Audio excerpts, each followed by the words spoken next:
We know that the planet is warming, we know that humans are responsible, and we know that we need to act now. And it's going to take all sorts of people to act. It's going to take state actors, non-state actors, it's going to take public and private, and of course technology. And the technology piece is what we're here to talk about today. TechNation exists to help accelerate the growth of UK tech scale-ups. We are primarily government funded, which means it's free for you tech scale-ups, and we are really here to provide that peer-to-peer support and make sure that the scale-ups that we work with are supported.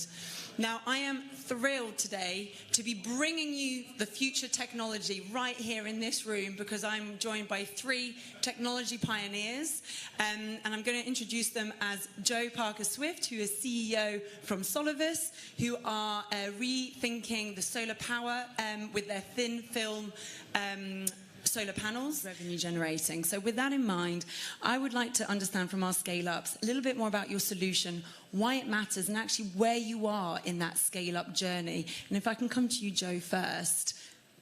Yeah, thanks. So I found out about thin film technology from various UK universities, looking into it and learning about different manufacturers and different products, and what was going to work and what wasn't going to work, this sort of thing. And one day I was driving over the Dartford Bridge and I saw the huge Sainsbury's over on the right-hand side and Blue Water Shopping Centre over on the left-hand side. None of it had solar on it, couldn't understand why. And as I looked into it, I realised that it's the weight of conventional solar is not compatible with the structures, these big structures, and realised that the research I'd done into the thin film for the tree was actually going to work on these big buildings. So our Solivus has got two sides to it. One is the domestic product, and the other side arguably goes towards this much bigger problem, which is commercial buildings and decarbonising commercial buildings. So think about buildings that can't take pillars inside. So it's sports stadiums, airport hangars, massive distribution centres. These become solar farms with thin film solar on the roof. And one of the big challenges for climate change is the built environment. And so it's quite rewarding to make quite a big difference by being able to put solar on these structures. And one of the things we found is that actually they use more than the energy. We're having to scale back the installations, which is a bit frustrating.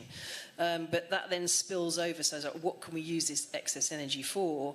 And it can go towards the second problem, which is transport. So some of these big commercial companies can use some of this extra energy for decarbonising their fleets. And one project I'm really excited to be involved with is at Cotswold Airport. We're putting thin film solar on the roof of one of the hangars, and the extra energy is going into an electrolyser to make hydrogen, and that hydrogen is being used to fly an electric plane. So we're decarbonising buildings and transport simultaneously. So, which really brings us back to the point that a lot of the technology we have and that we need is already here. We just need that help with that scale up.